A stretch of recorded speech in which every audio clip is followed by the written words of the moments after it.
সম্মানিত শিক্ষক মণ্ডলী ও আজকে শিক্ষক মণ্ডলী ও আমাদের ছাত্রছাত্রী ও আমার খেলোয়াড়বৃন্দ, আসসালামু আলাইকুম।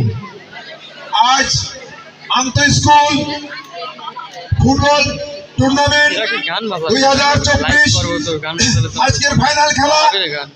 এই খেলা সত্যিকারেই বলতে গেলে যদিও ছোট্ট পরিবেশে, তারপরেও এই খেলার একটা গুরুত্ব আছে।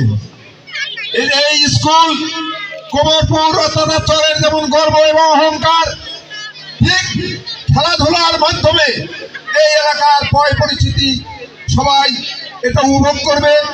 আমরা বলতে চাই যে কোনো অবস্থাতেই কোনো খেলোয়াড় যেন কোনো খেলার নিয়ম শৃঙ্খলার বাইরে কোনো কিছু না করে।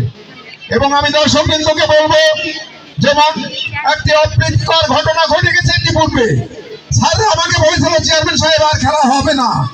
আমি বললাম যে অবশ্যই খেলা খেলতে হবে, কারণ যেহেতু খেলা বন্ধ হয়েছে এই জন্যই খেলতে হবে। তো যাই হোক, আল্লাহর ইচ্ছা এই খেলা যাতে সুন্দর হয়, এই জন্য আপনারা সবাই সহযোগিতা করবেন। আমি স্যারদেরকে বলবো, স্যাররা বিভিন্ন পয়েন্টে আপনারা থাকেন, ভাগ হয়ে বিভিন্ন পশ্চিম দক্ষিণ উত্তর বিভিন্ন জায়গায় যেভাবে থাকলে আপনারা দেখাশোনা করতে পারবেন, সেগুলি দেখবেন।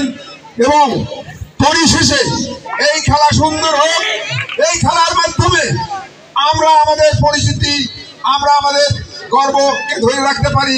এই কথা বলি আমি আজকের এই খেলার উদ্বোধনী ঘোষণা করছি। আসসালামু আলাইকুম।